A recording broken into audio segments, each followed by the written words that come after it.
Parang ang bilis ng panahon, ano? Ngayon, sa atin, pabilis. Sa mga Duterte, matagal na yung mga kapak. Kung hindi na ako nagkakamali, ay mahigit na sa 100 araw nga nakadetini dyan sa International Criminal Court or ICC si dating Pangulong Duterte, na kung saan, naku mga kaupak, naglabasa na ang mga paawa o simpatya sa iba't ibang anggulo sa politika at saka sa ordinaryong tao. Mga kaupak, ganito kasi dumalaw ang dating may bahay ni Pangulong Duterte habang ito ay tumatakbo ang kaso kung saan nagpipresenta ang napakarami ebidensya na ilalatag laban kay Pangulo Duterte. Aba, marami ang nababahala dahil ito ay hindi pinay.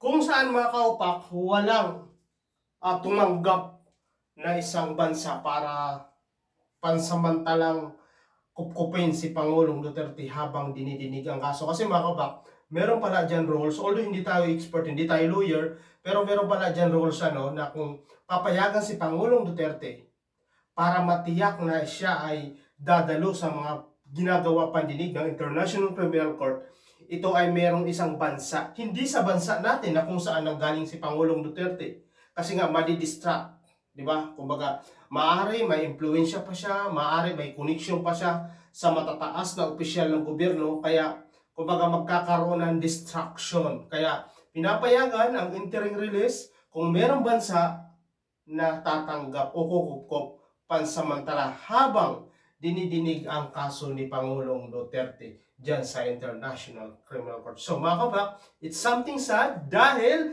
walang tumanggap. Pero syempre, tayo kasi mga kabak, kung titingnan natin ang anggulo ng mga nangyayari ngayon, parang ito ay mayroon kabayaran. Kumbaga, kalahat na ginawa mo, maaari ikaw hindi naparusahan, maaari ikaw ay hindi nakaligtas, maaari nakaligtas ka sa sa batas dahil ikaw ay may impluensyang tao, or ikaw ay maraming pera, pero mga kaupak, ang pag-uusig ng karma ay mahirap yan lusutan. Dahil walang sino man sa ating bansa, dito sa atin, na makakapag-predict o makakaisip na si Pangulong Duterte ay makukulong.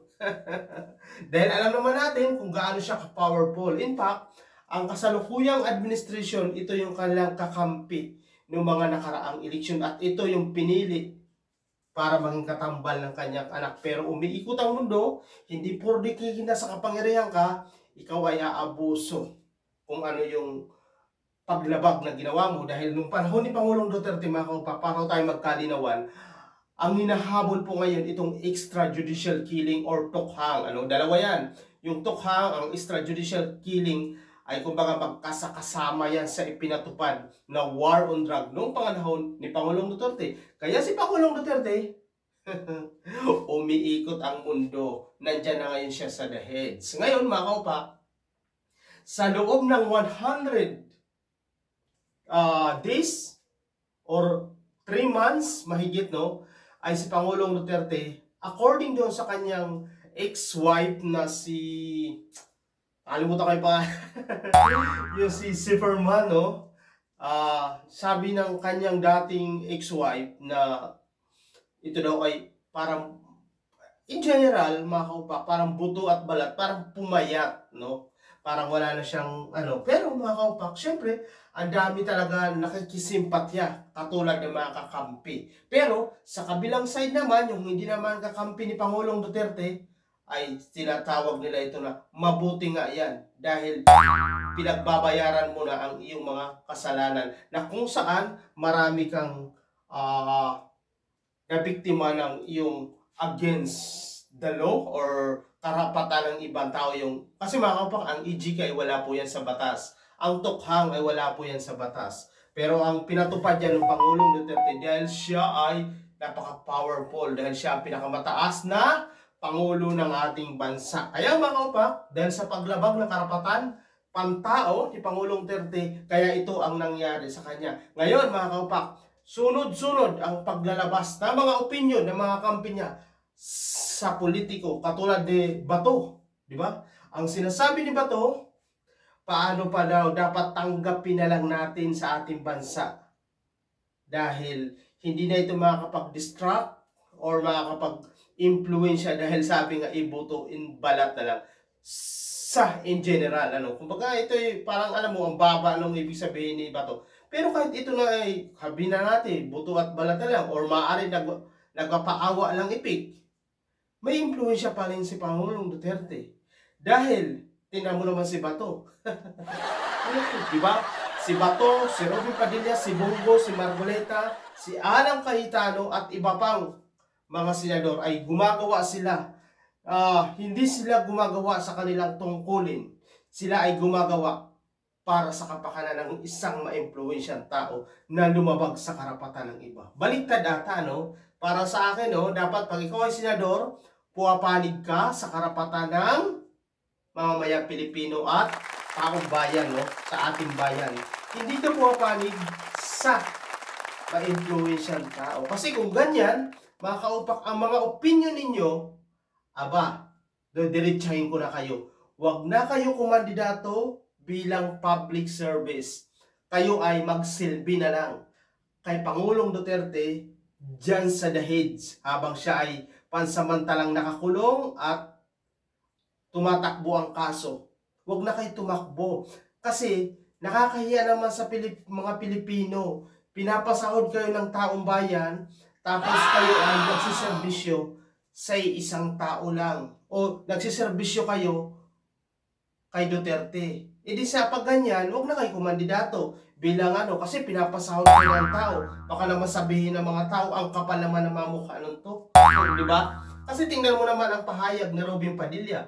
Sinasabi ni Robin Padilla, nagkaroon siya ng resolusyon ay sasampa sa darating na mga sessions, pagbubukas ng 20 Congress para daw agaran na pauwiin. Kaso nga mga kaupak, ang pagkakaalam ko kahit pauwiin na, hindi yan basta-basta makakauwi.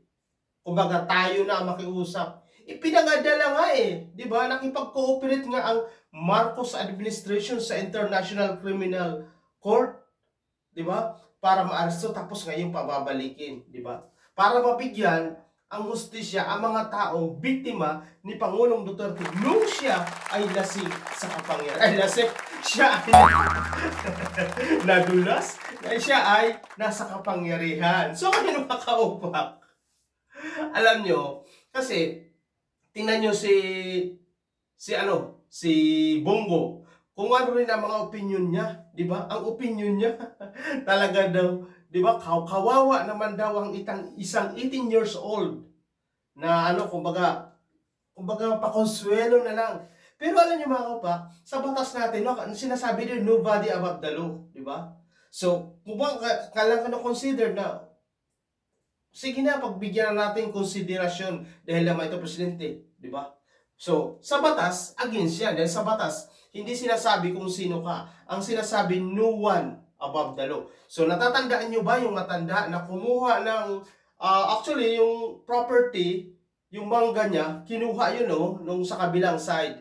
Dahil yung mangga yung sanga napunta sa kabila, ang ginawa niya, kinuha niya. Kasi mangga niya yun Kumbaga nagkataon lang, kinasuhan siya dahil kumbaga yung sanga napunta sa kabilang bakod. So kinuha niya. So yung mga kaupak, 80 years old din yun. Pero ordinaryong tao at mahirap. Pero yun ay nakulong. Hanggang sa siya ay nakapagpiyansa. Diba? So, anong sinasabi nyo? Si Pangulong Duterte 80. Ganun, tama lang. Kasi yung ibang tao, alam nyo mga kaupak, si Alan Cayetano, yan din ang ipinapanukala na magkakaroon ng resolusyon para house arrest. Kumbaga, i-house arrest si Pangulong Duterte para ma-monitor, dyan na lang ikukulong sa ating embahada sa Netherlands. Para maalagaan. Talagang concerned sila lahat, Pero, okay, fine. Pero ang problema kasi yan, paano naman yung mga biktima ni Pangulong Duterte.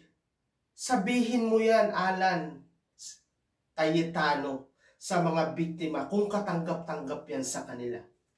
Kasi sinasabi mo, siguro, kaya nasasabi ng mga tao kasi hindi nila kakampi si Pangulong Duterte. Oo nga, tama. Pero ikaw ay senador ng taong bayan. Hindi ka naman empleyado ni Duterte. Sabihin mo yan sa mga libo-libo na biktima ni Pangulong Duterte nung siya ay nakaupo. Nung siya ay laganap ang EEGK dahil sa kanyang pagkapatupad na war on drug. Diba? Sabihin mo yan doon. Mabuti kayo ay hindi kayo na biktima dahil kakampi nga kayo. Diba sabi nyo? Pero yung mga tao, diba? Mabuti nga si Pangulong Duterte, meron pa, at saka naghabili na. Ikikrimit daw siya kung sakasakali pumanaw siya sa dinidor niya. Huwag nang iuwi ang ano niya, ikikrimit siya. Mabuti pa si Pangulong Duterte, nakakapagbilin pa. At meron pa sa sinasabi na buto at balat. Yung mga biktima ni Pangulong Duterte, yun ba ay may due process? Yun ba ay nadatnan ng kanilang mga magulang na ang iba ay galing pa sa abroad para umuwi dahil ang kanilang anak ay nadamay sa... May isang ina galing sa ibang bansa, umuwi siya, nagtatrabaho siya para sa kinabukasan ng kanyang mga anak. Akalain mo mga kaupak, pag uwi niya, madadatnan niya ang kanyang anak, wala ng buhay. Diba? Yun ba ay nakapagbilin sa mama niya na mama kung ganyan mangyari ito sa akin? Diba wala? Ang daming mga tao na kumakain lang, biglang pinapasok ang bahay. Meron naman, may binibili lang. Diba? So walang due process. Kaya maswerte si Pangulong Duterte. Kasi umabot siya sa ganyang edad, may due process siya. Diba? Nakakapagbiling pa siya kung ano ang dapat niyang gawin, kung saan siya sa huling hantungan niya. Yung mga taong ganyan, walang due process. Dahil sa biktima ka ng extrajudicial killing, pag minalas ka, sa morgue ang dala mo. Pag minalas ka, sa emergency, pag suwerte ka, pag suwerte ka, sa emergency ka madadala. Pero kapag minalas ka, diretso ka na sa morgue. Ganyan nung araw. Wow. Ang mga tao, hindi nagsampa ng kaso kay Pangulong Duterte dito sa ating bansa na kung saan dito ang nangyayari dahil sila ay walang maasahan na justice. Dahil nung time na yon, si Pangulong Duterte ang makapangyarihan. Paano mo makakalaban ang isang makapangyarihang bansa tapos ikaw ay makapangyarihang tao tapos ikaw ordinaryong tao ka lang? Di walang mangyayari. Kasi alam naman natin mga kapak, sabihin niyo na mali ako, pero alam natin kung gaano ka-impluensya ang presidente ng Pilipinas kapag siya ay nakaupo. Di ba?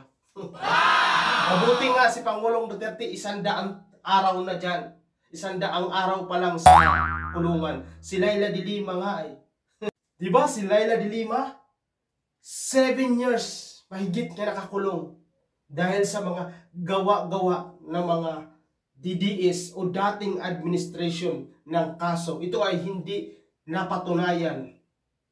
Kaya ilang beses siya inabsuelto. Akalain mo mga kapak, 7 count or hindi ako nagkakamali, 5 or 7 count. Naiisa lang naman ang kaso pero pinaghiwa-hiwalay nila. Ang purpose noon, kung sakasakali maabsuelto siya sa isang judge, meron pa siyang kaso doon. Sinadya talaga nila yan. Pero ngayon, ang taghana na baliktad na. Si Leila de Lima na absuelto at mayroon pa kumontra, inabsuelto ulit dahil sa mga gawa-gawang ebidensya laban sa kalaban sa politika. So ngayon, swerte pa rin si Pangulong Duterte, at least nakakapagbilin siya sa mga huling habilin niya. Pero ang karma talaga, tatagal pa ang buhay ni Pangulong